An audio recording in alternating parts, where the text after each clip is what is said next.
할렐루야. 우리 시간이 되었습니다. 우리 다 같이 묵상 기도하심으로 2023년 9월 24일 주일 예배 우리 하나님 아버지 앞에 올려드리겠습니다.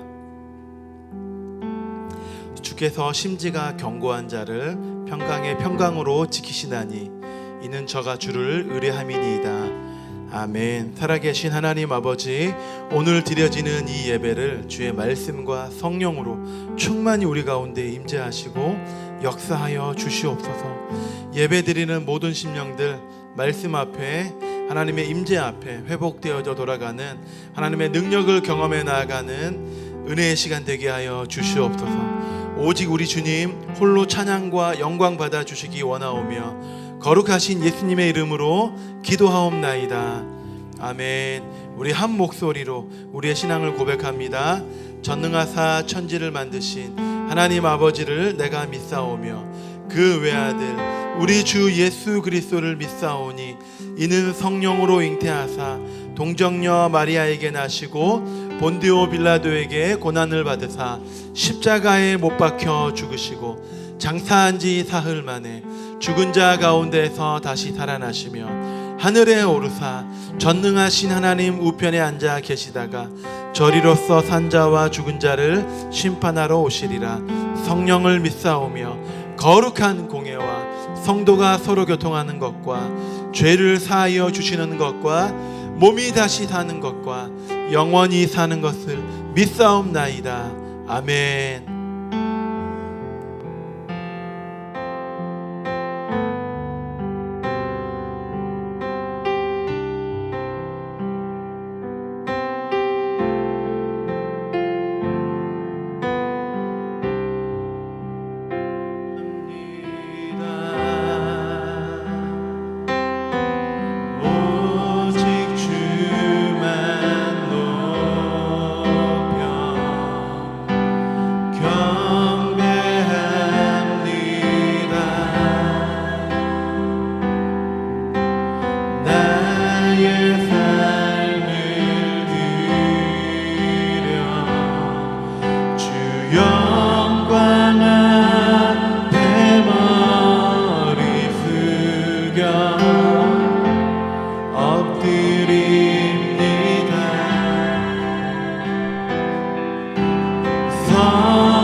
존귀하신 주 오직 한 분 주님을 보내 나의 손 들고 주께 사랑해요 아버지 주님 필요해요 나의 목소리 높여 찬양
박수로 영광 올려드립니다.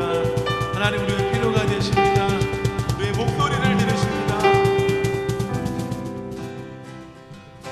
하나 둘 셋 넷.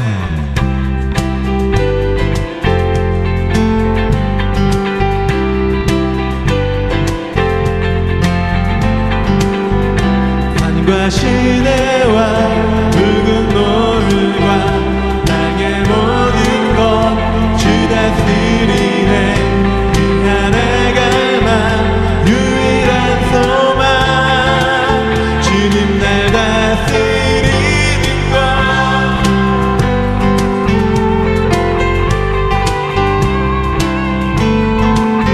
우리 선포합시다.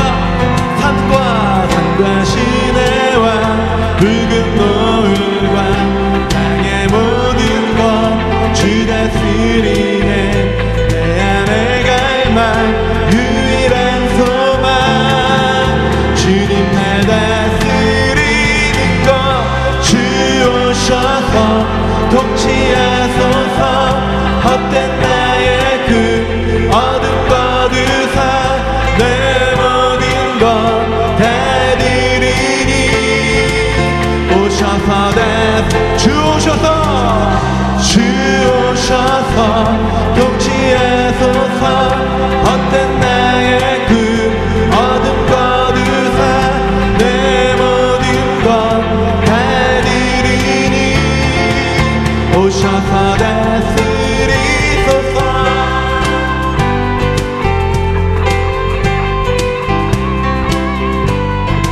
하나님 우리의 생각을 뛰어넘습니다. 생각을 넘어 모든 말보다 나의 생활을 바라게 하소서. 세상 그 어떤 것보다 소중한 내 주님 말이 크심이. 주 오셔서 통치하소서. 헛된 나의 그 어둠 거두사 내 모든 것 다 드리니. 오셔서 주 오셔서 통치하소서. 헛된 나의 그 어둠 거두사 내 모든 것 다 드리니. 오셔서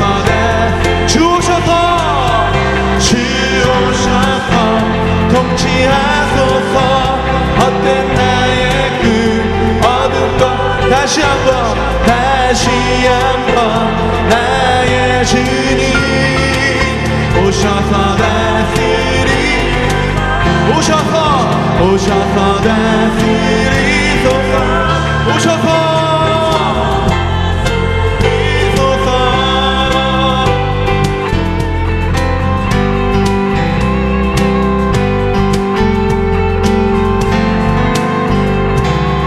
할렐루야. 우리 하나님께 영광의 박수 올려드립니다.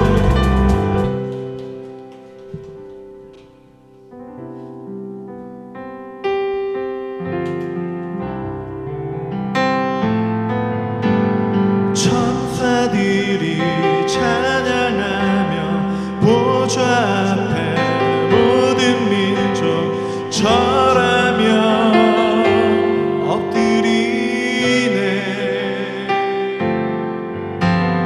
많은 물의 소리같이 크게 부는 바람같이 큰 무리가 찬양하네. 천사들이 찬양하며 보좌 앞에 모든 민족 절하며 엎드리네. 많은 물의 소리같이 크게 부는 바람같이 큰 무리가 찬양하네. 모든 족속 반원 사람들의 찬양 소리 울릴 때 모든 눈물 씻겨지리라.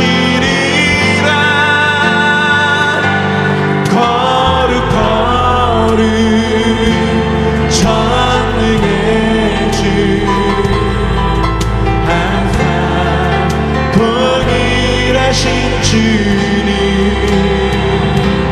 모든 천사 외치네 걸음 보좌에 계신 어린 양 거룩하다 거룩거리 전능의 주 항상 동일하신 주님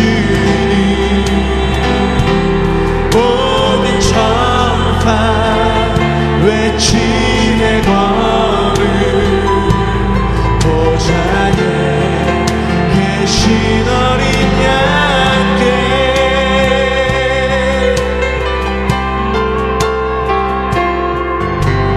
불꽃 같은 주님의 외성 같은 주의 음성 빛나는 주의 위엄 무지개의 온갖 빛이 주의 보좌 둘러쓰니 아름다움 가득하네 모든 족속 사람들의 작은 소리 울릴 때 모든 눈물 씻겨지리라 거룩거리 전능의 주 항상 동일하신 주님 모든 천사 외치네 걸음 보좌에 계신 어린 양께 거룩거리 전능의 주 항상 동일하신 주 모든 만물 영광 돌리네 보좌에 계신 어린 양께 불꽃 같은 주님의 외성 같은 주의 음성 빛나는 아멘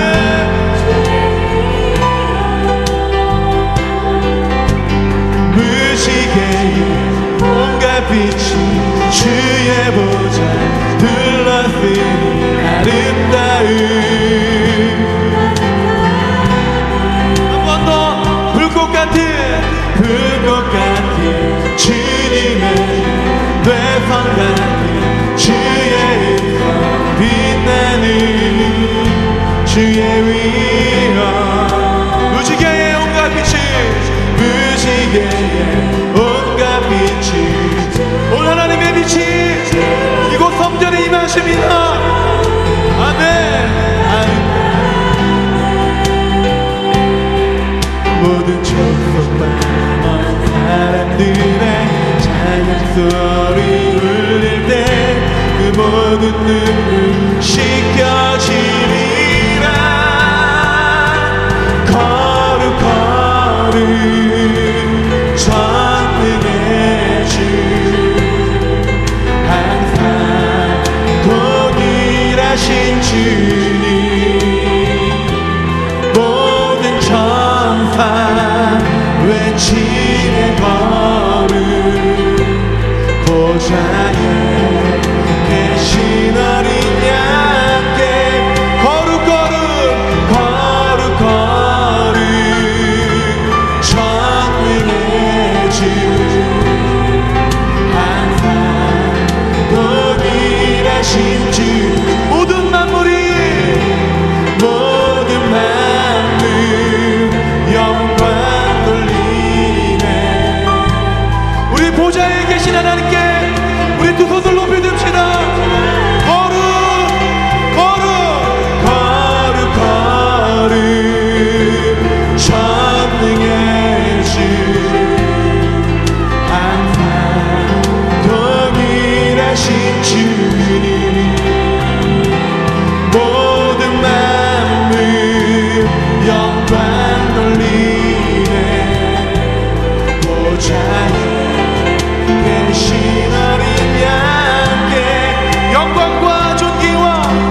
영광과 존귀 영원히 영광과 존귀 영원히 영광과 존귀 영원히 아멘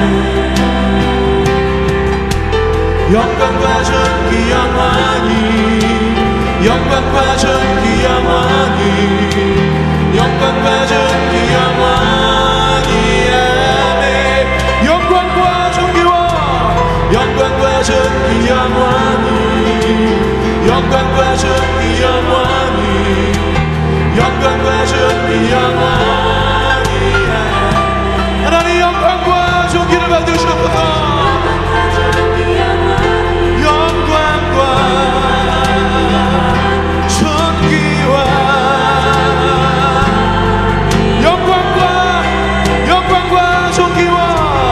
영광과 존귀 영원히 영광과 존귀 영원히 영광과 존귀 영원 아멘 아멘 우리 하나님께 영광과 존귀와 힘과 능력과 지혜와 힘이 세세에 무궁토록 영원할지어다 할렐루야 우리 하나님을 높여 찬양합니다 영광과 존귀와 영광과 존귀 영원히 영광과 존귀 영원히 영광과 존귀 영원히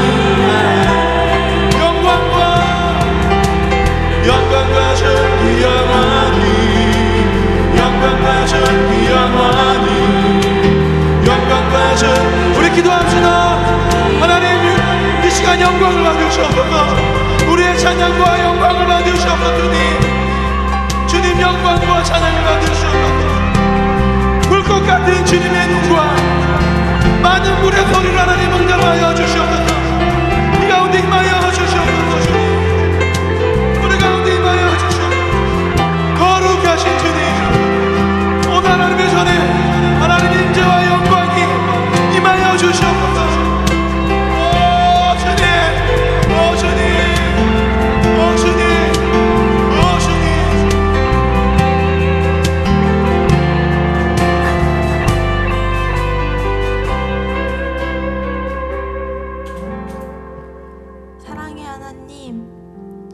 오늘도 어김없이 자격 없는 우리를 이 자리에 불러주시고 주님께 예배드릴 수 있게 해주시니 감사를 드립니다. 세상 속에서 주님의 뜻을 바라보지 않고 우리의 고집대로 선택해 나갔던 순간들을 회개합니다. 세상의 가치를 쫓으며 내 눈에 보암직한 것들을 소망했던 저희의 죄된 모습들을 용서해 주세요. 주님, 부흥사경회를 통해 우리 동탄 이룸교회 각 사람에게 예비된 말씀과 은혜를 주시니 그저 감사드립니다. 너희가 먹을 것을 주라 말씀하신 주님, 나의 오병이어를 주께 기꺼이 믿음으로 내어드린 우리가 되길 기도합니다. 홍해를 가르시고 광야에 물을 내신 주님, 우리 작은 자들이 섬김과 헌신으로 나아갈 때 하나님의 크신 역사를 경험할 수 있도록 도와주세요. 그리하여 불가능한 일 가운데 주께서 예비하신 기적과 은혜를 우리 모두 경험하고 바라보게 되기를 기도합니다. 그 속에서 세상이 줄 수 없는 하늘의 기쁨과 위안이 각 성도들에게 임할 수 있도록 인도해 주세요. 작은 자의 기도를 들으시고 응답하시는 선하신 주님 사랑합니다. 이 시간 우리의 전심을 다해 주를 예배하기 원합니다. 온전히 영광 받아 주시옵고 각 사람에게 성령님이 임하셔서 주의 살아계심을 깨닫고 진리 가운데 자유케 되는 역사가 있기를 소원합니다. 주께서 세워주신 주의 종 심원식 목사님을 통해 하나님의 말씀을 듣습니다. 온전히 듣고 깨달을 수 있도록 도와주시고 우리의 삶이 변화할 수 있도록 인도해 주세요.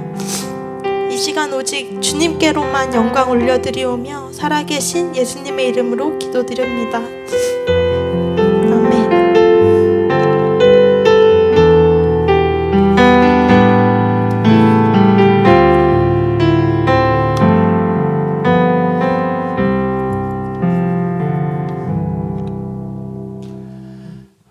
아멘. 우리 하나님 앞에 예물 온전히 올려드리도록 하겠습니다.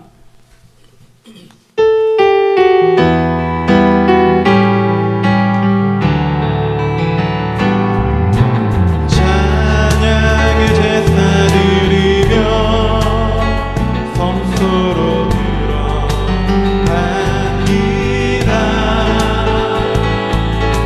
찬양의 제사 드리며 성소로 들어갑니다. 우리 모두 주님께 감사의 제사를 드리세. 우리 모두 주님께 기쁨의 제사 드리세. 사랑과 은혜의 아버지 하나님 감사합니다. 우리 사랑하는 주의 성도들이 주의 전에 나아갑니다. 우리들의 인생과 우리들의 시간과 또한 구분하여 드려지는 예물 흠양하여 주시고 오늘 하나님의 말씀의 은혜들이 모든 각자의 삶 속에 온전히 뿌리내릴 수 있도록 은혜를 더하여 주시옵소서. 우리 성령 하나님께서 우리 가운데 자정하시고 역사해 주시기를 간절히 바라고 원하오며 사랑이 많으신 예수님의 이름으로 기도 올리옵나이다. 아멘. 자, 오늘 하나님이 주시는 말씀을 함께 읽어보도록 하겠습니다. 오늘은 사무엘상 30장, 오늘은 7절부터 마지막 하반절 31절까지의 말씀입니다. 사무엘상 30장 7절부터 31절까지의 말씀 제가 봉독해 올리도록 하겠습니다. 다윗이 아히멜렉의 아들 제사장 아비아달에게 이르되 원하건대 에봇을 내게로 가져오라. 아비아달이 에봇을 다윗에게로 가져가매 다윗이 여호와께 묻자와 이르되 내가 이 군대를 추격하면 따라잡겠나이까 하니 여호와께서 그에게 대답하시되 그를 쫓아가라. 내가 반드시 따라잡고 도로 찾으리라. 이에 다윗과 또 그와 함께한 600명이 가서 부설 시내에 이르러 뒤떨어진 자를 거기 머물게 했으되 곧 피곤하여 부설 시내를 건너지 못하는 200명을 머물게 했고 다윗은 400명을 거느리고 쫓아가니라. 무리가 들에서 애굽 사람 하나를 만나 그를 다윗에게로 데려다가 떡을 주어 먹게 하며 물을 마시게 하고 그에게 무화과 뭉치에서 뗀 덩이 하나와 건포도 2송이를 주었으니 그가 밤낮 사흘 동안 떡도 먹지 못하였고 물도 마시지 못하였음이니라. 그가 먹고 정신을 차리매 다윗이 그에게 이르되 너는 누구에게 속하였으며 어디에서 왔느냐 하니 그가 이르되 나는 애굽 소년이요 아말렉 사람의 종이더니 사흘 전에 병이 들매 주인이 나를 버렸나이다. 우리가 그렛 사람의 남방과 유다에 속한 지방과 갈렙 남방을 침노하고 시글락을 불살랐나이다. 다윗이 그에게 이르되 내가 나를 그 군대로 인도하겠느냐 하니 그가 이르되 당신이 나를 죽이지도 아니하고 내 주인의 수중에 넘기지도 아니하겠다고 하나님의 이름으로 내게 맹세하소서. 그리하면 내가 당신을 그 군대로 인도하리이다 하니라. 그가 다윗을 인도하여 내려가니 그들이 온 땅에 편만하여 블레셋 사람들의 땅과 유다 땅에 크게 약탈하였으므로 말미암아 먹고 마시며 춤추는지라. 다윗이 새벽부터 이튿날 저녁 때까지 그들을 치매 낙타를 타고 도망한 소년 400명 외에는 피한 사람이 없었더라. 다윗이 아말렉 사람들이 빼앗아 갔던 모든 것을 도로 찾고 그의 두 아내를 구원하였고 그들의 약탈하였던 것 곧 무리의 자녀들이나 빼앗겼던 것은 크고 작은 것을 막론하고 아무것도 잃은 것이 없이 모두 다윗이 도로 찾아왔고 다윗이 또 양떼와 소떼를 다 찾았더니 무리가 그 가축들을 앞에 몰고 가며 이르되 이는 다윗의 전리품이라 하였더라. 다윗이 전에 피곤하여 능히 자기를 따르지 못하므로 부설 시내에 머물게 한 200명에게 오매 그들이 다윗과 그와 함께한 백성을 영접하러 나오는지라. 다윗이 그 백성에게 이르러 문안하매 다윗과 함께 갔던 자들 가운데 악한 자와 불량배들이 다 이르되 그들이 우리와 함께 가지 아니하였음은 즉 우리가 도로 찾은 물건은 무엇이든지 그들에게 주지 말고 각자의 처자만 데리고 떠나가게 하라 하는지라. 다윗이 이르되 나의 형제들아 여호와께서 우리를 보호하시고 우리를 치러 온 그 군대를 우리 손에 넘기셨은즉 그가 우리에게 주신 것을 너희가 이같이 못하리라. 이 일에 누가 너희에게 듣겠느냐? 전장에 내려갔던 자의 분깃이나 소유물 곁에 머물렀던 자의 분깃이 동일할지니 같이 분배할 것이니라 하고, 그날부터 다윗이 이곳으로 이스라엘의 율례와 규례를 삼았더니 오늘까지 이르니라. 다윗이 시글락에 이르러 전리품을 그의 친구 유다 장로들에게 보내어 이르되, 보라, 여호와의 원수에게서 탈취한 것을 너희에게 선사하노라 하고, 베델에 있는 자와 남방 라못에 있는 자와 얏들에 있는 자와 아로엘에 있는 자와 신못에 있는 자와 에스도모아에 있는 자와 라갈에 있는 자와 여라무엘 사람의 성읍들에 있는 자와 겐 사람의 성읍들에 있는 자와 홀마에 있는 자와 고라산에 있는 자와 아닥에 있는 자와 헤브론에 있는 자에게와 다윗과 그의 사람들이 왕래하던 모든 곳에 보내었더라. 아멘.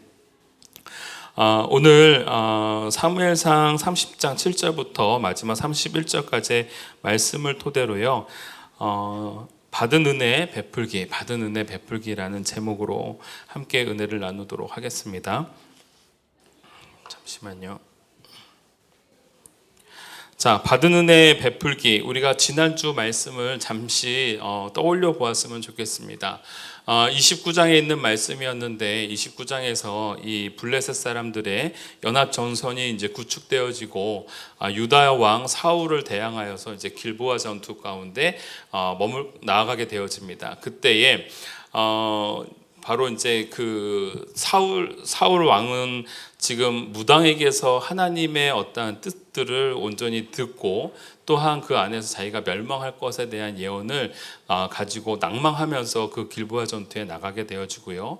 또한 가드 사람 아기스는 이제 자신에게 이제 다윗이 있음으로 인해서 이 전쟁은 우리가 승리할 수 있겠다라는 마음을 갖고 연합 전선을 가지면서 사울을 대항하여 갑니다. 그런데 아이러니하게도 블레셋 진영에 있는 다른 지역에 있는 방백들이 다윗이 함께하는 것을 이제 거부하게 되어집니다. 사실은 이 거부하는 것이 다윗에게 있어서는 더 크고 감사할 뿐이죠. 왜냐하면 왕이 될 다윗을 위해서 길보아 전투에 못 나가게 했다라는 것은 그 안에 여러 가지 의미가 있는데, 첫째, 자신의 동족을 칼로 죽이지 않아도 된다라는 것. 두 번째, 자신을 미워하던 원수 사울 왕을 죽이는데 자신이 일조하지 않았다라는 것.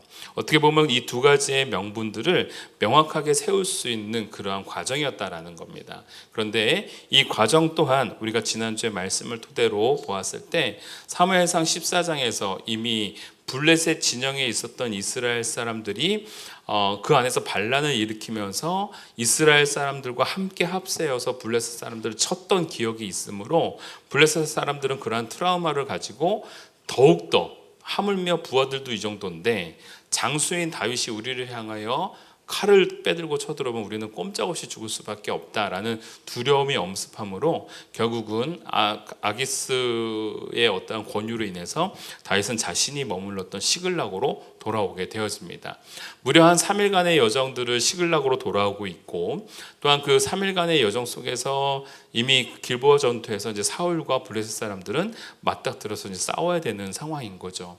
자, 이제 돌아왔는데 하나님께서 자신을 가운데 많은 은혜와 계획들을 베풀어 주시고 평안하게 이제 돌아온 줄 알았는데, 자신이 머물고 있었던 성읍 시글락에 연기가 피어오르는 것을 보게 되어집니다. 무슨 문제가 있구나라는 것을 알고 급히 서둘러 왔더니 자신의 아내와 많은 아낙네들 그리고 아이들까지 싹 다 포로로 잡혀나간 흔적을 발견하게 되어집니다. 그로 인해서 함께 다윗과 함께했던 모든 사람들이 울부짖으면서 울게 되어지고, 그 안에서 울 기력조차 없을 때까지 울었다라는 겁니다. 근데 그때의 그 부하들이요, 갑자기 다윗을 죽이자고 이제 선동이 일어나게 되어집니다. 그게 이제 30장 1절부터 6절까지의 말씀이었던 거죠. 다윗은 굉장한 큰 두려움과 또한 자신의 이 당황스러움이 자신의 두 아내도 이 시글락에서 이제 빼앗긴 상황이죠. 사실 여기로 오자고 했던 게 누구였습니까? 다윗이었죠. 다윗도 하나님의 뜻이 맞지 않음을 알매도 불구하고 자신의 아내를 구하기 위해서 이곳에 왔는데 그 아내를 빼앗긴 상황에 처해졌다라는 겁니다.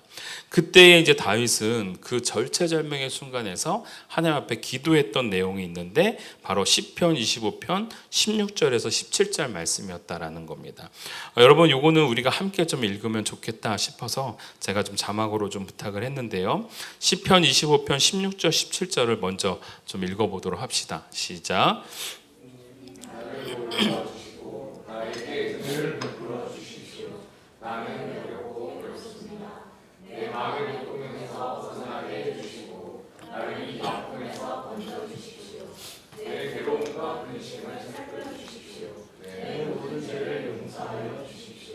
아멘. 여러분 여기 말씀을 보면은요 시편 25편 16절에서 17절에서 이렇게 표현합니다. 개역개정에는요 주여 나는 외롭고 괴로우니 내게 돌이키사. 자, 내게 돌이키사라는 부분 참 좋죠. 나를 돌보아 주십시오. 나에게 주님의 시선을 머물게 해주세요 라는 고백입니다. 내게 돌이키사 나에게 은혜를 베푸소서. 내 마음에 근심이 많사오니 나를 고난에서 끌어내소서.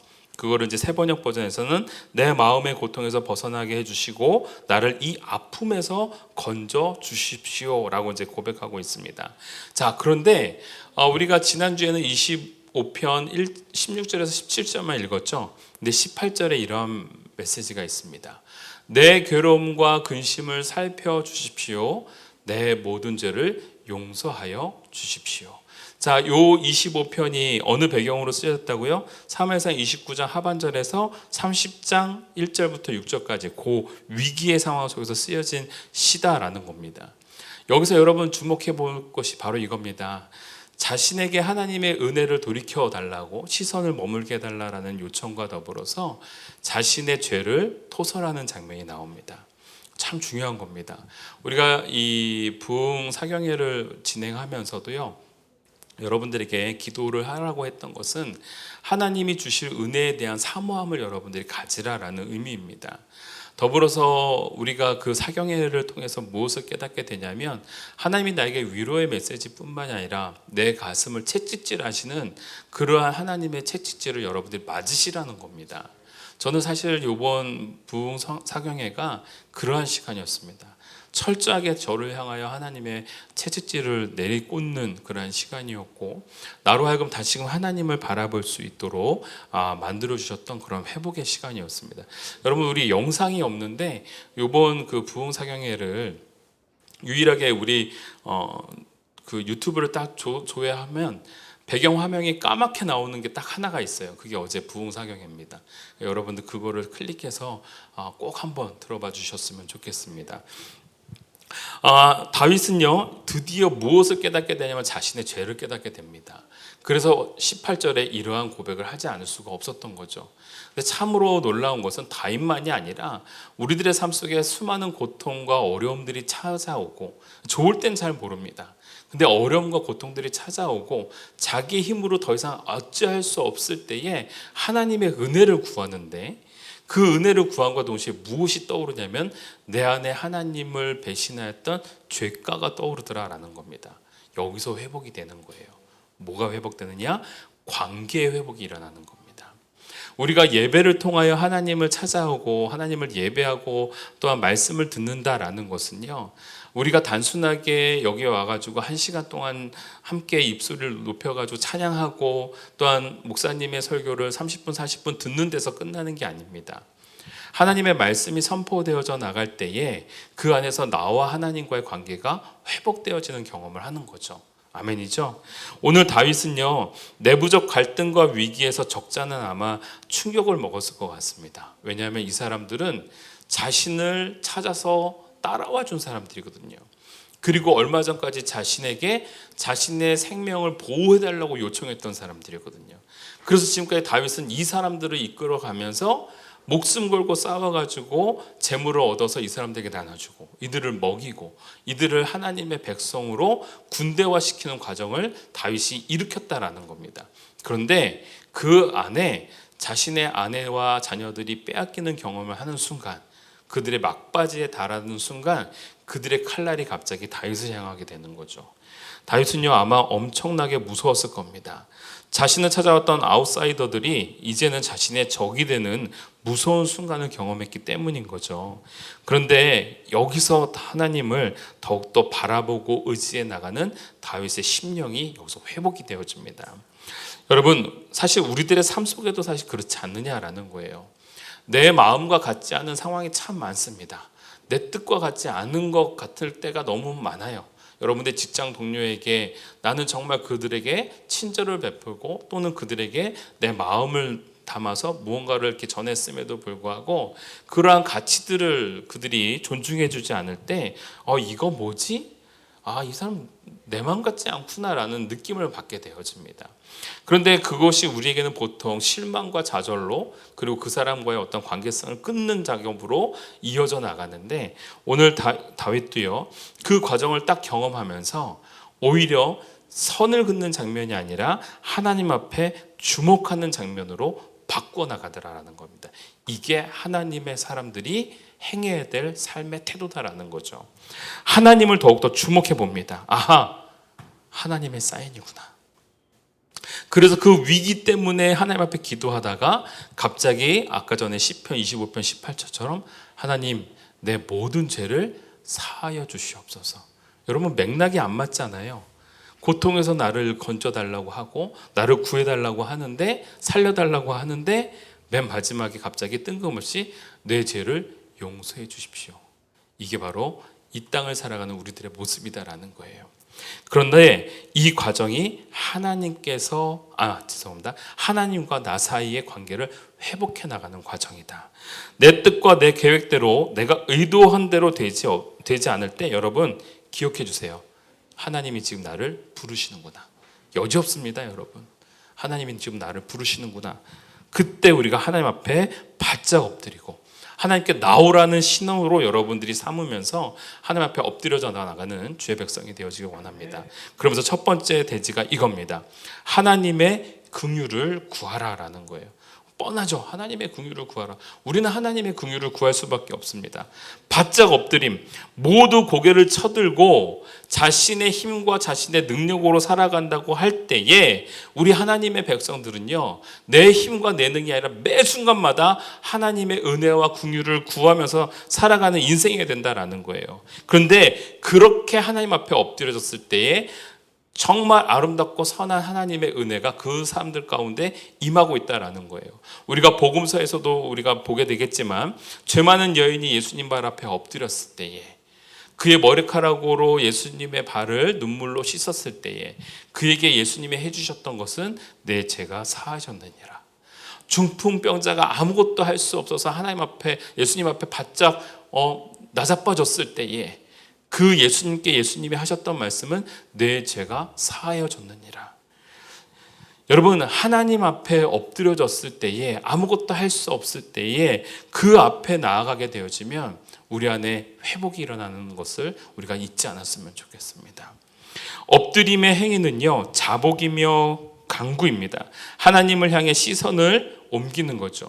우리는 땅을 바라보면서 그의 경외심 앞에 자복하지만 그분의 시선이 나를 바라보고 있기에 아멘이죠. 그분이 나를 긍휼히 여기고 있기에 우리에겐 소망이 따를 수밖에 없다라는 겁니다. 누가복음 19장 저는 이 말씀이 참 좋습니다. 누가복음 19장 3절 말씀인데요. 이 삭개오의 이야기입니다. 개역개정부터 먼저 한번 읽어봅시다. 시작. 그가 예수께서 어떠한 사람인가 하여 보고자 하되 키가 작고 사람이 많아 할 수 없어. 요거를 이제 세번역 버전으로 이렇게 말합니다. 삭개오는 예수가 어떤 사람인지를 보려고 애썼으나 무리에게 가려고 예수를 볼 수는 없었다. 그가 키가 작기 때문이다. 여러분 보세요. 무리에게 가려서 예수를 볼 수가 없었다라고 말합니다. 여러분 얼마나 키가 작았는지 그 사람들에게 가려서 예수를 볼 수가 없어요. 근데 삭개오가 예수님 앞에 나아가려고 했던 이유는 뭐예요? 예수가 어떠한 사람인지 보려고 소문만 들었던 겁니다. 그래서 삭개오가 어디로 올라갑니까? 네, 뽕나무 위로 올라가게 되어지죠. 돌무화과 나무라고 합니다. 돌무화과 나무에 이제 올라가서 예수님을 바라봅니다. 그때에 예수님께서는 삭개오를 내려오라고 하시죠. 저는요, 여러분이 이 장면을 보면서 삭개오가 뽕나무로 위로 올라갔다라는 것은 저는요, 예수님을 향한 간절함의 표시였다라고 생각해요. 예수님께 엎드리는 겁니다. 여러분, 삭개오라는 사람이 비록 당시에 그 세금을 걷는 세리였을지 모르지만 사회적으로나 그 사람의 재산이 결코 모자름이 없었던 사람입니다. 그의 인생에 있어서 예수님이 그의 인생에 어떻게 개입되어야 될지를 사실은 그 사람은 알 수 없었던 사람이에요. 예수님이 누구인지 알려고 했던 것뿐이지, 누구인지 보려고 했던 것이지 그분 앞에 앞짝 엎드렸던 것은 아니다라는 겁니다. 그런데 뽕나무 위에 가서 예수님을 바라볼 때 예수님의 시선이요, 삭개오를 바라보고 있더라라는 겁니다. 여러분, 그 바라봄 속에서 삭개오는요, 엄청난 삶의 회복을 체험하게 되어집니다. 그의 죄가는 물론이거니와 하나님 앞에 놀라운, 그러니까 예수님 앞에 놀라운 회복의 과정을 그는 경험하게 되면서 자신이 토색한 물건의 4배를 내가 갚겠나이다. 왜 없겠어요? 여러분, 세리인데. 자신이 당당해서 얘기했을까요? 아니죠. 자식이 그렇게 토색한 죄에 대한 해결을 예수님 앞에서 자신이 선포해 나가는 겁니다. 여러분, 하나님 앞에 물을 때요, 하나님께서 방도를 지으십니다. 그런데 그 전에 하나님과 나 사이의 시선이 머무는 과정이 매우 중요하다라는 사실 잊지 마시기를 바랍니다. 그런데 여러분, 하나님의 긍휼을 구하라, 또 너무 뻔한 말씀이잖아요. 근데 제가 요 앞에 첨언할 단어가 있습니다. 어느 때냐면 당연하다 여길 때. 따라 봅시다. 당연하다 여길 때 하나님의 긍휼을 구하라. 여러분, 저는 오늘 이 30장 말씀이 예전에 우리 성경 공부하던 친구들과도 이 장면을 같이 나누면서 제가 이때 너무 은혜를 많이 받았다라는 고백을 했습니다. 왜냐하면 이 30장에서요, 우리가 30장 7절을 한번 잠깐 봅시다. 30장 7절을 보면 다윗이 아히멜렉의 아들 제사장 아비아달에게 이르되 원하건대 에봇을 내게로 가져오라. 아비아달이 에봇을 다윗에게로 가져가매 8절에 다윗이 여호와께 묻자와 이르되 라고 되어 있습니다. 여러분, 갑자기 그 다윗을 대적하는 백성들이 지금 다윗을 돌로 쳐서 죽이자라고 했을 때에 다윗이 했던 방법은요, 6절에 보니까 크게 다급하였으나, 지금 절체절명의 순간이죠. 돌이 날아올 순간인데 그때 여호와 하나님을 힘입고 용기를 얻었대요. 용기를 얻고 난 다음에 한 행동이 뭐예요? 여호와 하나님 앞에 묻는 겁니다. 제사장의 에봇을 달라고 했던 것은요, 지금 하나님 앞에 내가 물어보겠다라는 겁니다. 근데 여러분, 생각을 해보세요. 이 절체절명의 순간에서 그들의 마음을 진정시키는 게 우선이죠. 그렇죠? 근데 오히려 여호와 하나님 앞에 힘있게 의지함으로 힘과 용기를 얻고요, 그 다음에 하는 것이 물어보는 거예요. 근데 여러분 보세요. 뭘 물어볼까요? 지금 내가 전쟁해로 가야 됩니까? 말아야 됩니까?를 물어보는 거예요. 여러분, 이 상황에서 물어볼 게 뭐가 있습니까? 지금 내 자식이 빼앗겨 갔고 포로로 끌려갔고 내 아내와 내 어머니들이 지금 끌려나갔는데 뭘 물어봅니까? 칼을 빼들고 가야죠. 그런데 다윗이요, 바뀌어졌습니다. 이제 하나님의 뜻을 묻기 시작합니다. 시글락으로 가고자 할 때는 하나님의 뜻을 묻지 않았는데 이제 자신의 삶에 큰 고통과 고난이 찾아오게 되어지고 또 그로 인해서 하나님 살려주세요라고 엎드려졌는데 그때 뭐 했다고요? 하나님, 내 죄를 용서해 주세요. 여러분, 이게 우리의 모습과 너무 똑같지 않습니까? 내 뜻대로 내 맘대로 살다가 어라, 이게 아닌데 하는 순간 하나님 구해주세요, 살려주세요, 엎드려집니다. 그런데 그러다 보니까 내 죄가 툭 튀어나오는 거예요.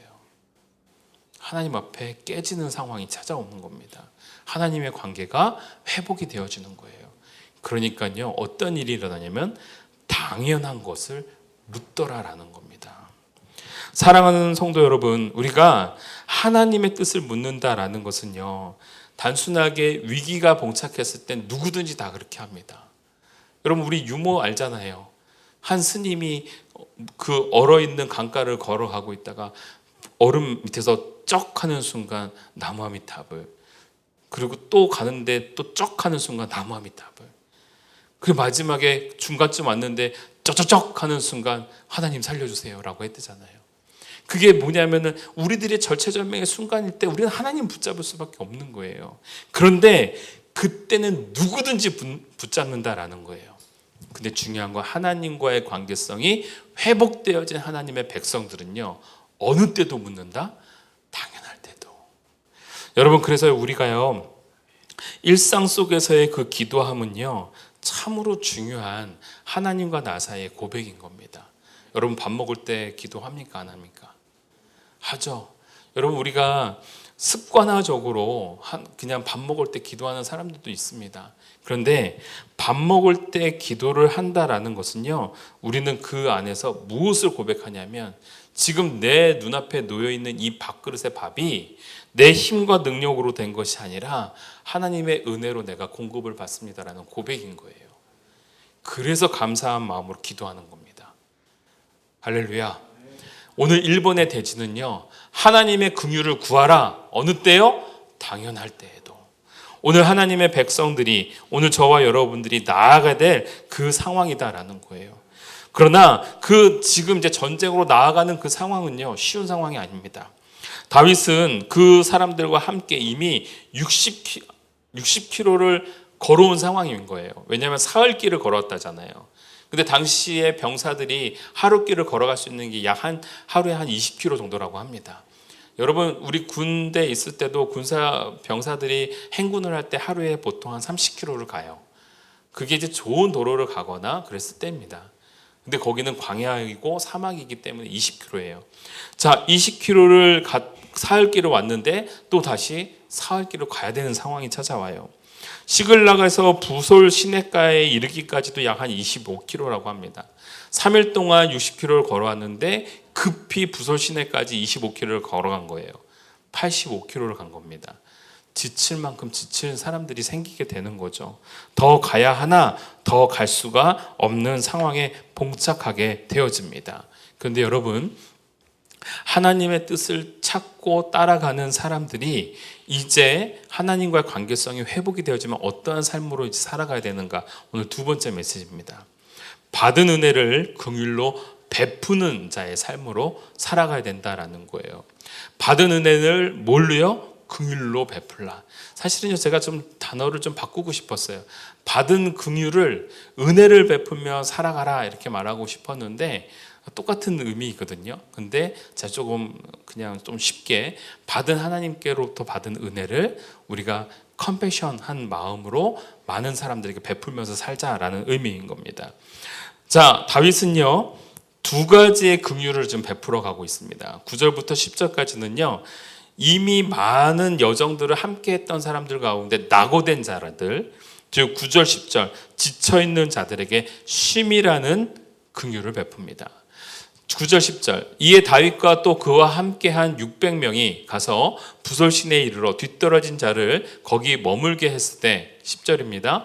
곧 피곤하여 부솔 시내를 건너지 못하는 200명을 머물게 했고 다윗은 400명을 거느리고 쫓아가니라. 여러분, 더 이상 함께할 수 없는 사람들을 내버려 둡니다. 사실 여러분, 지금 이 상황은 전시 상황이죠. 여러분, 전시 상황에서 군사 병사들이 낙오되면 어떻게 될까요? 정말 큰 일입니다. 수치입니다. 그래서 여러분, 참 이 훈련을 할 때에도 군인들이 훈련을 할 때 가장 수치스럽게 여기는 거는요, 늦게까지 완주를 하는 건 문제가 안 돼요. 근데 중간에 포기하면 수치가 되어집니다. 이 낙오가 됐다는 거 굉장히 어려운 부분인데요. 저 사람들은 더 이상 갈 수가 없는 거예요. 지침을 이제 다윗도 인지한 겁니다. 자, 그리고 난 다음에 가다 보니 죽어가는 이집트 소년을 또한 발견하게 되어집니다. 두 번째 긍휼을 베풀게 되어지죠. 내 사람들에게 긍휼을 베풀어주고 지금 생판 모르는 자가 죽어가고 있는 모습을 보면서 베풀어줍니다. 자, 따라가기 바쁜 다윗의 진영에서 애굽 사람을 발견하고요, 그에게 떡과 물을 주고 또한 그에게 건포도를 줍니다.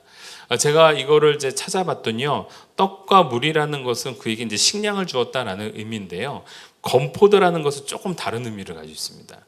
여러분, 건포도 여러분들 좋아하시나요?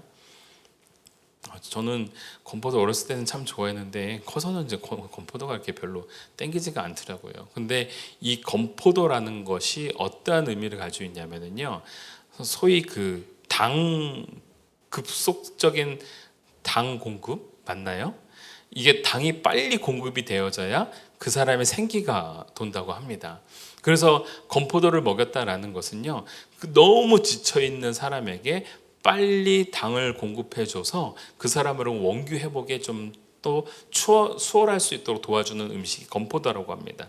자, 건포도를 주면서 그의 원기를 다시 한번 세워져 나가는 모습을 보여주고 있죠.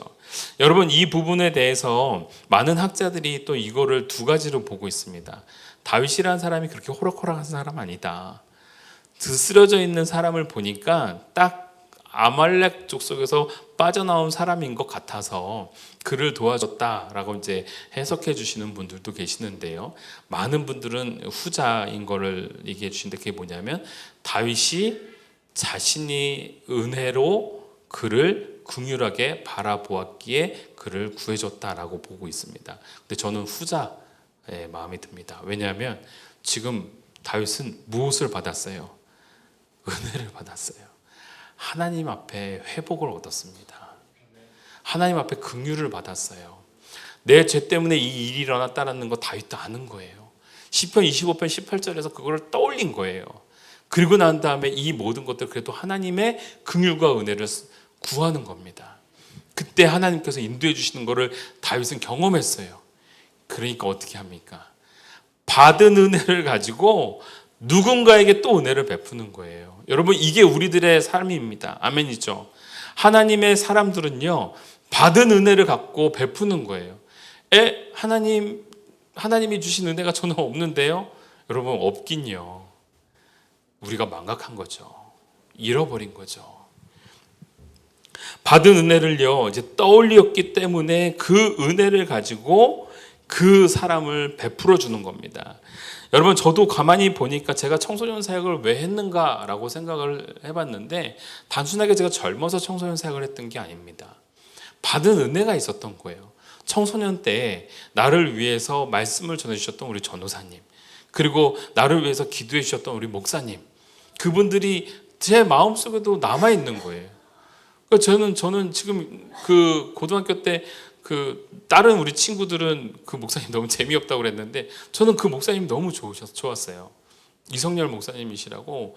그 목사님이 별것 아닌데 그래도 같이 기도해 주시고 같이 위로해 주시고 힘나게 해 주시고, 뭐 특별하게 잘하는 것도 없는데 너 잘한다라고 말씀해 주시면서 저에게 많은 힘을 주셨던 분이거든요. 고등부 때 제가 잘 이렇게 뭐 신앙생활에 특별하게 잘하지 않았는데도 불구하고 제가 회장으로서 일을 할 때에 참 많이 못 도와드렸어요. 근데도 불구하고 뭐 한 번 뭐라 하지 않으시면서 늘 저를 챙기면서 가주셨던 목사님이시거든요. 그래서 제가 군대 가기 전에도 그 목사님을 찾아가서 인사를 드렸어요. 물론 지금은 좀 많이 떨어졌지만요. 그렇게 저도 청소년 기회 때 그 받은 은혜가 있었던 거예요. 그러니까 저도 보니까 받은 은혜가 기억이 나서 청소년 사역을 더 매진했던 것 같습니다. 그리고 그때 그렇게 받은 은혜가 참 많이 남더라고요. 일전에도 저 종종 찾아오는 우리 청년이 있지 않습니까? 라이저배. 제가 그 친구한테 뭐 특별하게 해준 게 없어요. 부모님이 참 그 사이가 안 좋아서 굉장히 힘들어하고 고통받고 집안에서 아버지가 도박으로 다 막 탕진할 때에 그 겨울 옷이 없어가지고 그게 제가 늘 마음이 아팠거든요. 그래서 뭐 좋은 백화점을 간 것도 아니고 뉴커 아울렛 가가지고 야, 너 하나 골라봐라. 너 겨울옷 전도사님이 하나 사줄게 해가지고 그 겨울옷 잠퍼 하나 그냥 사준 겁니다. 비싼 것도 아니에요. 뭐 기껏해야 뭐 오리털도 그 요즘에 원래 거위털이 들어가는 게 좋은 거라면서요. 근데 그때는 그냥 오리털 입고 그거 좋다고 따뜻하다고 막 좋아했었어요. 그런데 나중에 커가지고 이 친구가 결혼을 해서 어느 날 저한테 찾아와가지고 목사님, 저는 그때가 참 너무 감사했습니다 하면서 교회 우리 할 때 100만 원이라는 헌금을 하고 갔잖아요. 자기는 그게 너무 감사했던 거래요. 이럴 줄 알았으면 내가 100만 원짜리 사줄 걸 10만 원짜리 사줘가지고 근데 그 친구가 그걸 늘 감사해하면서 자신의 인생에 있어서 위기가 찾아오거나 뭔가가 좀 안 풀리면 전화를 꼭 줘요. 목사님, 지금 제가 이러한 상황인데 기도해 주세요. 또는 어떻게 하면 좋을까요? 제가 더 좋은 직장에서 남아 있을까요? 아니면 어디 가서 좀 해야 될까요? 물어봐요. 하나님 앞에 저는 그러한 받은 은혜가 있기 때문에 그걸 전하는 겁니다. 마찬가지로 그 친구들도 받은 은혜를 가지고 지금 뭐 하고 있느냐? 자신이 지방에서 지금 일을 하고 있는데 그 교회에서 고등부 교사로 섬기고 있다 하더라고요. 할렐루야. 여러분, 참 귀한 것 같습니다. 받은 은혜를 긍휼로 베풀어가는 그 상황, 하나님께서 가장 원하시는 상황이죠. 그런데 이 뜻하지 않은 긍휼이요, 지금 다윗으로 하여금 해결점을 얻게 되어집니다. 아말렉이 어디로 갔는지 몰라요. 왜냐하면요, 지난번에도 말씀드렸잖아요. 아말렉 족속이 나라가 따로 있는 곳이 아니라 어떻게 한다고요? 마치 유목민처럼 왔다 갔다 하면서 도적질을 하고 있는 대상이라고요. 그러니까 그들이 어디로 튈지를 모르는 상황인 겁니다. 그런데 그 에집트 남종 때문에 결국은 그의 루트를 찾게 된 거죠. 보이지 않는 하나님의 손길이 있음을 우리가 꼭 잊지 않기를 바랍니다. 참 놀라운 건데 작은 베품, 작은 친절이요, 이러한 큰 은혜로 다가오더라는 것이죠. 재밌는 것은요, 오늘 아말렉의 그들이 베풀었던 큰 전쟁이죠. 그러니까 자기들은 침략을 하면서 얻었던 재물들을요, 오늘 너무 놀랍게도 다윗은 아말렉을 침으로 그 모든 것들을 다 싹쓸이해 나갑니다. 하나님의 어떻게 보면 더 큰 계획이 있죠. 왜냐하면 이 재물이라는 것이 나중에 다윗이 남유다의 왕국을 세워나갈 때 기틀이 되어지거든요. 그리고 그와 함께했던, 다윗을 향하여 돌을 던지려고 했던 그 사람들조차도 다윗 왕국의 가장 주축인 인물들이 되어져가는 상황이 찾아오게 되어집니다. 하나님의 큰 계획이 있습니다. 아멘이죠. 여러분, 이 땅을 살아가는 우리들에게도 하나님은 큰 계획으로 우리를 이끌어 가실 줄 믿습니다. 마지막 세 번째예요. 그렇기 때문에 하나님의 백성들은요, 어떻게 해야 되느냐? 사람 앞에 겸손하고 하나님 앞에 감사한 삶을 살아야 된다라는 거예요. 이거는 아주 명확합니다. 자, 따라해 봅시다. 사람 앞에 겸손하고 하나님 앞에 감사하라. 여러분, 하나님 앞에 겸손할 필요가 없어요. 우리가 뭐가 됐다고 겸손합니까? 사람 앞에 겸손한 겁니다. 그런데 하나님 앞에는 뭘 해야 되냐면 감사해요. 이 감사를 잃어버리면은요, 우리가 아까 전에 얘기했듯이 하나님이 내게 준 게 뭐가 있는데요, 이런 말을 할 수밖에 없어요. 근데 감사를 기억하는 사람은요, 늘 많은 사람에게 은혜를 베풀 수밖에 없다라는 거예요. 오늘 사람 앞에 겸손하고 하나님 앞에 감사하라 라고 했던 이 과정 속에서요, 다윗이라는 인물은 허툴게 살지 않습니다. 오늘 본문에서도 보았듯이요, 오늘 17절 말씀 한번 볼까요? 17절 말씀 함께 한번 읽어봅시다. 시작. 다윗이 새벽부터 이튿날 저물 때까지 그들을 치매 낙타를 타고 도망한 소년 400명 외에는 피한 사람이 없었더라. 여러분, 이 말씀 딱 보여주시죠? 새벽부터 이튿날 저녁 때까지요. 자, 지금 다윗이 데려간 사람이 몇 명이라고요? 400명이에요. 근데 400명이 저 많은 나라를 침범하고 있는 아말렉 족속을 대상으로 싸움을 해야 되는데 그들이 술을 먹고 지금 진통 취해 있는 상황인 거예요. 이 기회 아니면 또 싸울 수가 없어요. 또 하나님께서 또 그렇게 만들어 놓으셨어요, 이미 기틀을. 가서 살육을 하는 장면입니다. 그렇지만 그들도 술이 깨가지고 지금 대항해서 싸우는 거예요. 그런데 며칠 동안이요? 이틀 동안. 새벽부터 이튿날 저녁 때까지. 그러니까 하루 종일을 하고 또 반나절을 싸웠다라는 거예요. 치열하게 싸웠습니다. 지금 이 사람들은요, 다윗 사람들은요, 무려 키로수를 따지자면 약 100km를 이동해가지고 100km를 이동해서 지금 싸우고 있는 거예요. 그런데요, 이 싸움 속에서요, 정말 지치고 정말 지겨운 싸움을 하게 되었습니다. 그런데 그걸 통해서 무엇을 얻게 되어져요? 승리를 얻게 되어져요. 여러분, 하나님이 함께 하신다라는 것은요, 극적으로 힘 안 들이고 뭔가가 뿅 하고 해결되는 게 아니에요. 지칠 만큼 싸우는 겁니다. 여러분, 부흥사경회가요, 지치는 가운데서 나아가는 거예요. 하나님의 은혜는요, 지치는 가운데서 나아가는 겁니다. 우리 쉽지 않습니다. 치열한 삶의 전투가 있어요. 여러분, 하나님을 만나기 위해서 여러분들 저녁 때 퇴근하고 정말 지치죠. 근데 어떻게 돼요? 그 지친 무거운 1톤과 같은 내 몸을 질질 끌고 나오는 거예요. 나오면 뭐를 하는 거예요? 하나님 만나는 거예요.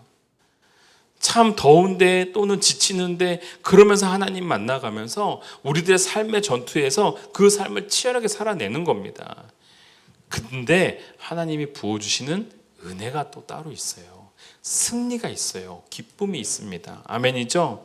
여러분, 그거를 맛본 사람은 하나님 앞에 계속 엎드리는 거예요. 그걸 맛본 사람은 계속 하나님 앞에 나아가는 겁니다. 처음에 기도회 하자고 그러면 다들 힘들어해요.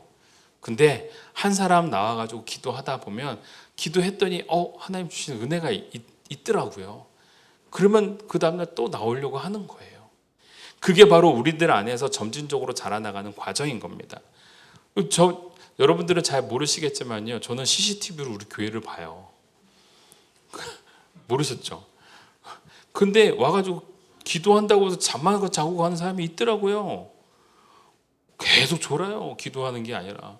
우리 심은혜 집사님 와가지고 기도하러 왔다고 하는데 그냥 아주 계속 자는 거예요. 그냥 제가 마음이 안쓰러운 거예요. 얼마 동안, 1시간 동안 자는 거예요. 우리 저기 심창훈 목사님 앞에서 막 기도하고 계시는데, 그런데 그러고 난 다음에 또 이렇게 일어나가지고 또 가는 거예요. 근데 또 감사한 게 뭐예요? 와가지고 또 섬겨주려고 또 애를 쓰는 거예요. 왜? 하나님 주시는 은혜가 있고 또 감동이 있으니까요. 지치는데 또 자꾸 뭔가를 하는 겁니다. 여러분, 받은 은혜를 어떻게 한다고요? 나눈다고요. 여러분, 치열한 삶의 전투가 있는데 하나님께서는 그걸 통해서 우리의 역사하신다라는 거예요. 그런데 여러분, 오늘 사람 앞에서 겸손하고 하나님 앞에 감사하라 했는데 승리를 쟁취하고 난 다음에 다시 돌아왔습니다. 여러분, 또 감동이 되는 게 21절 말씀이에요. 21절 말씀 보십시오. 함께 한번 읽어봅시다.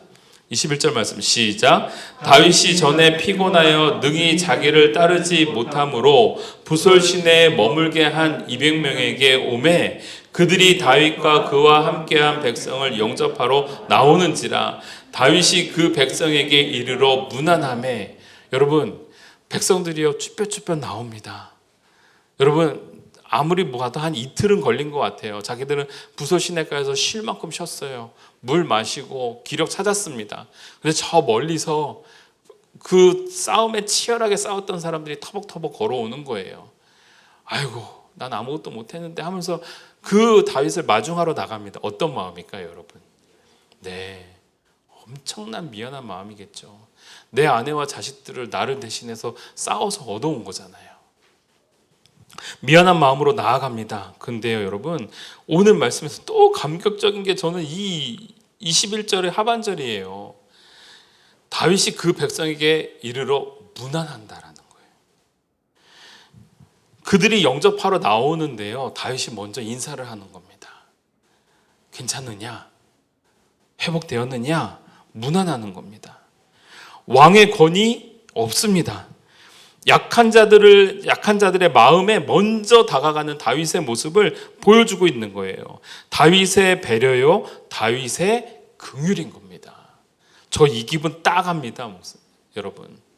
저는요, 여러분, 제가 청년 때 참 많은 갈등이 있었어요. 하나님과의 나 사이에 갈등이 생기니까요, 이 갈등이 어디로 이어져 나가냐면 나에게 맡겨진 아이들에게 내가 사랑을 베풀지 못하는 거예요. 그게 제가 중고등부 담당할 때 느꼈던 감정이었습니다. 하나님이 의심이 되는 거예요. 하나님이 왜 내 인생 가운데 또 우리들의 삶 가운데 내주하지 않는지 자꾸 의심이 되는 거예요. 이게 안 계시는데 내가 막 이분을 찾아다니는 건 아닌가 막 이런 생각이 드는 거예요. 나 우리를 버리셨냐고 막 기도하게 되는 거예요. 하나님과의 관계가 점점 멀어집니다. 원망이 되어지고 그분의 은혜가 떠오르지 않는 거예요. 사실 엄청난 은혜들이 많은데도 불구하고 망각하는 겁니다. 그러면서 하나님을 부정하는 거예요. 그랬더니 어떤 일이 일어나냐면 아이들을 부정하기 시작하는 거예요. 애들이 꼴보기 싫은 거예요. 내게 맡겨진 많지도 않습니다. 7, 8명 되는 그 학생들이요. 꼴 보기 싫은 거예요. 문법 공부하는데 말을 안 듣는 거예요. 너 그렇게 해가지고 너 하나님께서 좋아하시겠냐? 사실 나를 향한 말이죠. 근데 또 예수님을 전하려고 하는데 선뜻 마음이 안 오는 거예요. 왜? 내 안에 막 의심이 가득한데 이 아이들에게 예수님을 믿으라고 말하는 게 너무 모순이 되는 거예요. 그래가지고 공과 공부를 안 하고 애들을 데리고 계속 먹으러 다니는 거예요. 애들은 좋다고 하죠. 우리 선생님 최고다라고 하고. 근데 너무 안타까운 건 뭐냐면요. 제가 그 아이들을 6개월 동안 방치를 해버립니다. 교사를 안 나가는 거예요. 그냥 어른 예배만 살짝 나갔다가 그냥 가버리는 거예요. 여러분 그러면은요. 거기 담당하던 부장 선생님 그리고 그 나를 임명해 주었던 부교육자 목회자들이 난감한 상황이 되는 거예요. 나는 이 사람이 잘할 거라고 생각해서 임명을 해줬는데 애들을 방치해버린 거예요. 애들이 계속 합반하는 거예요. 모른 척 했습니다. 그냥 나몰라라 했습니다. 그런데 어느 날 내가 하나님의 은혜를 다시 경험하게 된 거예요. 체험하게 된 거예요. 그러니까 뭐가 떠오르냐면 내가 내놓았던 그 아이들이 떠오르기 시작하는 거예요. 은혜를 받으니까요. 아이들이 떠오르는 거예요. 그래서 제가 교육자실로 찾아갔습니다. 근데 마침 그때 부장 선생님도 계시고 타 부장 선생님들도 같이 회의를 하고 계셨던 거예요. 안녕하세요 하고 이제 들어가는데 부장 선생님들의 눈빛이 굉장히 싸늘한 거예요. 저기 아이고 이제 왔어. 연락했을 때 한 번도 전화 안 받더니만 이제 왔구나 이러는 표정이에요. 누구든지 눈으로 욕한다는 걸 제가 느꼈어요. 눈으로 입술은 아무도 뭐라 하지 않는데 눈으로 나한테 엄청난 욕을 하고 있다는 게 느껴지는 거예요. 근데요 그때 우리 나를 임명해줬던 목사님이요 갑자기 뻘떡 이러면서 헌시가 그러는 거예요. 네 목사님 죄송합니다. 바로 와가지고 껴안아 주시는 거예요. 아유 잘했다. 목사님 죄송합니다. 괜찮아. 우리가 다 알아서 잘했어. 너는 돌아오는 게 사명이야. 그러면서 제 등을 툭툭툭툭 두들겨 주시고 잘했다. 이제 우리가 하나님 앞에 나가면 된다. 이렇게 말씀해 주시고 제가 얼마나 감동이 되는지 몰라요. 제가 청소년 사역을 하게 되는 또 다른 계기가 바로 그 목사님이십니다. 그 목사님 뒤에요 선생님들의 명단이 있어요. 그리고 그 선생님들의 출석 기록이 있어요. 제 이름에 빨간 줄이 쭉 거져 있는 거예요. 제가 그거 보고 너무 충격받았거든요. 근데 목사님이요 그 빨간 줄을 쭉 그냥 지워버리는 거예요. 하나님께서요 오늘 저와 여러분들에게 어떠한 메시지를 주시는지 아시겠죠? 오늘 다윗을 통해 가지고요 저로 하여금 그걸 다시 한번 떠오르게 했습니다. 치열한 삶 뒤에 승리가 우리 가운데 찾아오게 되는데요. 그 찾아오는 은혜는요 사람들에게 전달이 되어집니다.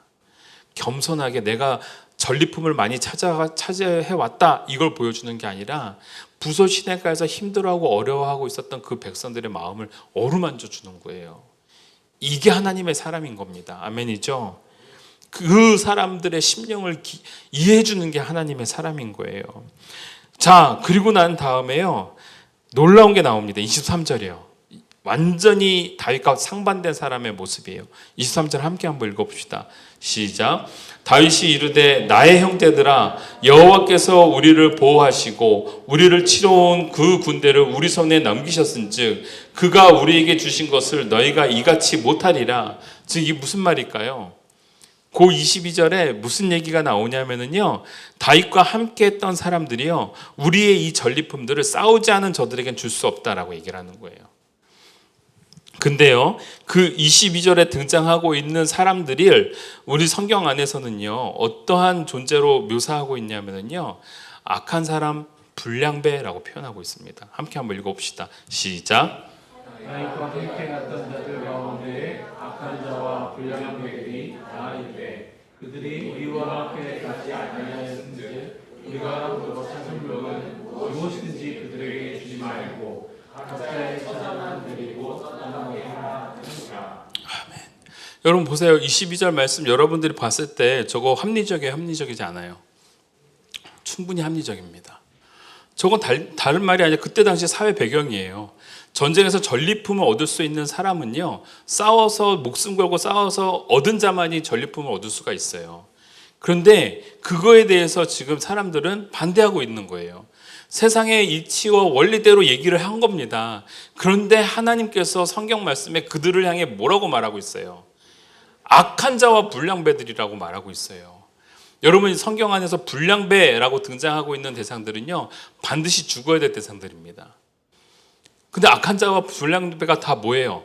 똑같아요. 근데 저들이 하는 말은요, 합리적이에요. 세상 이치에 별반 다를 게 하나도 없어요. 일한 자들은 먹는 거고 일 못한 자들은 못 먹는 거지 라고 생각하는 겁니다. 하나님의 삶의 원리는 이게 아니다라는 거예요. 성경의 원리, 하나님 나라의 원리는 이게 아니다라는 거를 사무엘상에서 딱 보여주는 겁니다. 누굴 통해서? 다윗을 통해서요. 사랑하는 성도 여러분, 하나님의 긍휼을 놓친 자는요, 합리성이 툭 튀어나옵니다. 내가 어느 순간 합리적인 얘기를 하거나 합리성을 내가 거들먹대면서 얘기를 할 때요, 여러분, 우리가 그때를 놓치지 말아야 돼요. 내 마음에 지금 하나님에 대한 은혜와 긍휼이 사라져 있구나. 아멘이시죠? 오늘 저와 여러분들이요, 하나님 앞에 더욱더 겸손하고 하나님 앞에 더욱더 감사할 줄 아는 사람들이 되어지길 원합니다. 많은 약한 자들에게 긍휼을 베푸는 저와 여러분이 되었으면 좋겠어요.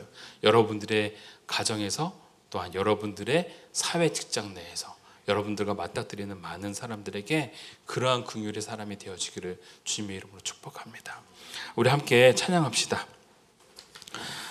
오늘 찬양은요, 예수 우리들의 밝은 빛, 우리 찬양입니다. 참 우리가 좋아하는, 제가 너무너무 좋아하는 찬양인데,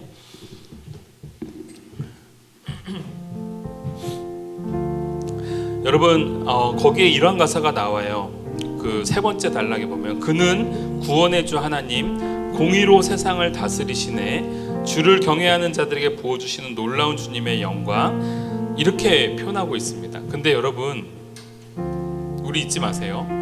하나님의 공의는 또 다른 말로 사랑이라는 단어와 니꼬로 되는 말씀입니다. 아멘이죠? 하나님의 공의 안에는요, 하나님의 사랑이 담겨 있습니다. 하나님의 사랑은요, 또 다른 하나님의 공의입니다. 아멘이죠? 그거가 하늘의 통치의 원리고요, 이 땅을 살아가는 우리들에게 주신 하나님의 놀라운 은혜입니다. 우리가 그 하나님을 다시 한번 만나가는 저와 여러분이 되었으면 좋겠습니다. 아멘이죠? 우리 이 고백이, 이 찬양이 우리들의 고백이 되었으면 좋겠어요. 예수 우리들의 밝은 빛 함께 찬양합시다.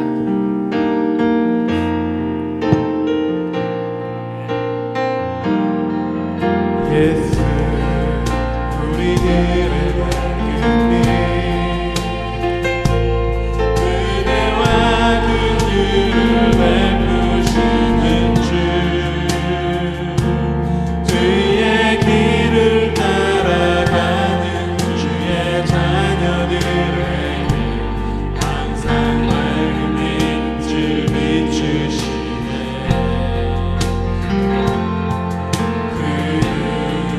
구원의 주 하나님, 공의로 세상을 다스리시네, 주를 경외하는 자들에게 부어주시는 놀라운 주님의 영광.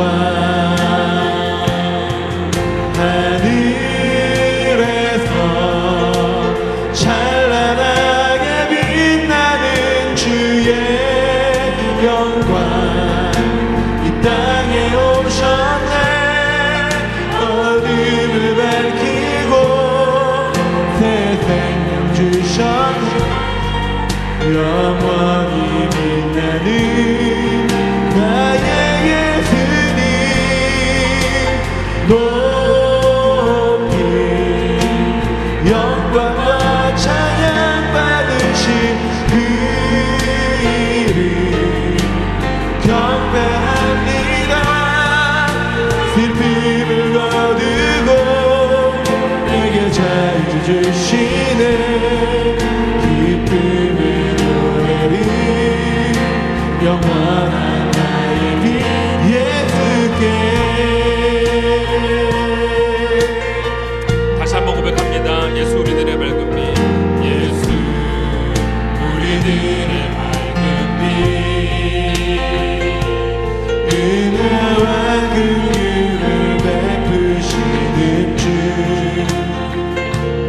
그의 길을 따라가는 주의 자녀들에게 항상 맑은 빛을 비추시네. 그는 구원의 주 하나님, 공의로 세상을 다스리시네. 주를 경외하는 자들에게 부어주시니 놀라운 주님의 영광. 하늘에서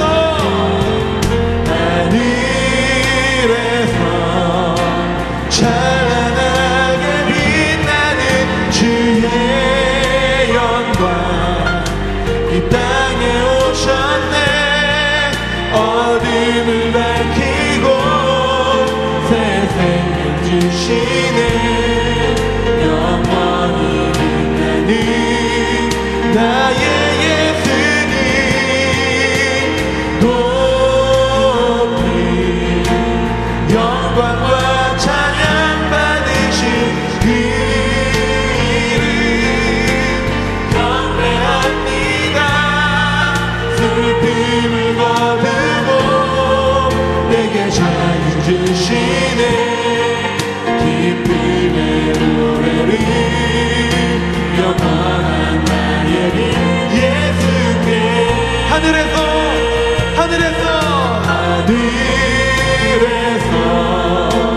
찬란하게 빛나는 주의 영광 이 땅에 오셨네. 어둠을 밝히고 새 생명 주시네. 아멘. 영원히 빛나는 나의 예수님, 높이 영광과 찬양 받으신 그 이름 경배합니다. 슬픔을 거두고 내게 자유 주시네. 기쁨의 노래를 영원한 나의 빛 예수께. 사랑과 은혜의 아버지 하나님 감사합니다. 오늘 주시는 말씀을 통해서 우리가 깨닫습니다. 하나님이 주신 은혜에 우리가 잊지 않고 망각하지 않고 그 은혜 받은 대로 많은 사람들에게 전하며 베풀며 살아갈 수 있는 인생 되게 하여 주시옵소서. 이 땅을 살아갈 때 내 마음 같지 않다라는 마음을 가질 때가 많습니다. 그러나 그때마다 하나님이 주신 은혜를 떠올리면서 우리 또한 주님 마음 같지 않게 살아가는 흔적들을 바라보면서 주님 앞에 회개하고 우리들의 삶의 시선을 돌이킬 수 있는 저희들의 결단이 있게 하여 주시옵고, 아울러서 하나님이 주시는 그 은혜를 떠올릴 때에 그러하기에 당연할 때조차도 하나님의 긍휼을 구할 줄 아는, 주님 앞에 엎드릴 줄 아는 우리들의 인생이 되게 하여 주시옵소서.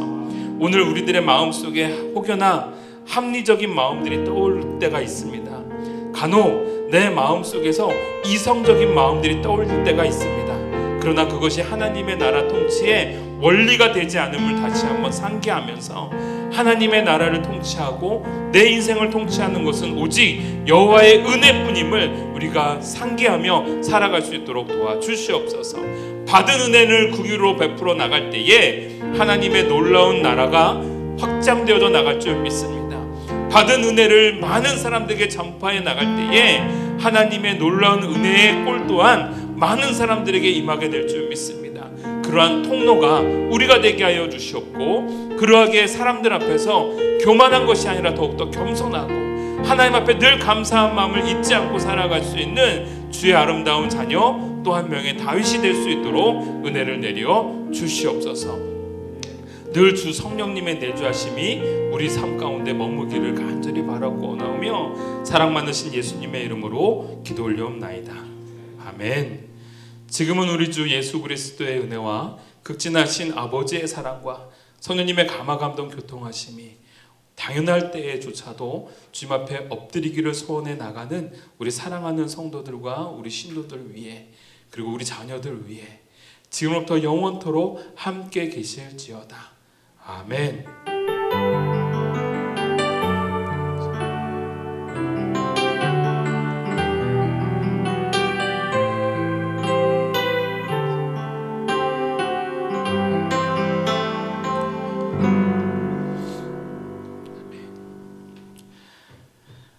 감사합니다.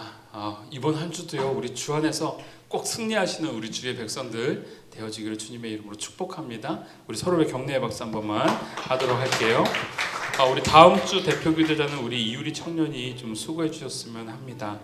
여러분 부흥회가 은혜 가운데 잘 맞춰졌고요. 부흥회 때 또 기도회 때에 또 우리 이렇게 같이 식사로 섬겨주신 우리 심은혜 집사님 그리고 우리 사모님들 너무 감사드립니다. 저희들이 육적으로도 큰 양식을 얻고 힘을 얻고 살았습니다. 아멘이죠? 그래서 우리 부흥회 때도 정말 큰 영적인 은혜를 누렸던 것 같아요. 그래서 우리 수고하신 우리 사모님과 우리 심은혜 집사님을 위해서 격려의 박수 감사합니다. 감사함을 잊지 않았으면 좋겠어요. 어제 또 남부 시찰의 모임이 우리 교회에서 있었어요. 그래서 너무 잘 끝났습니다. 그래서 남부 시찰 목사님들과 이렇게 친교를 나누면서 또 하나님의 역사하심을 또 우리 목사님들 통해 가지고 제가 또 느끼고 또 경험했습니다. 제가 저희 교회를 보시면서 아름답다고 너무 또 말씀해 주시고 근데 또 목사님께서는 사명 잃지 말고 가라고 또 이렇게 격려해 주셨습니다. 그래서 좋은 모임 가졌었고요. 수요 교육 모임은 우리 마가복음으로 계속 진행되고 있습니다. 그래서 이번 주 수요일 날에도 함께 하게 되어지고 만약에 일정이 틀어지시면 저한테 꼭 문자로 남겨주세요. 그래서 이번에 제가 추석이 껴가지고 약간 좀 걱정이 되긴 하는데 그래서 여러분들 꼭 그렇게 진행해 주셨으면 좋겠습니다. 오늘 우리가 같이 점심 식사하고 난 다음에 부장단 모임을 좀 앞에서 갖도록 할게요. 그래서 부장단들은 오셔서 같이 잠깐 모임을 갖도록 하겠습니다. 아시겠죠? 자, 우리 같이 식사하는 시간 갖도록 합시다. 부장단들은 1시 반에 모이도록 할게요.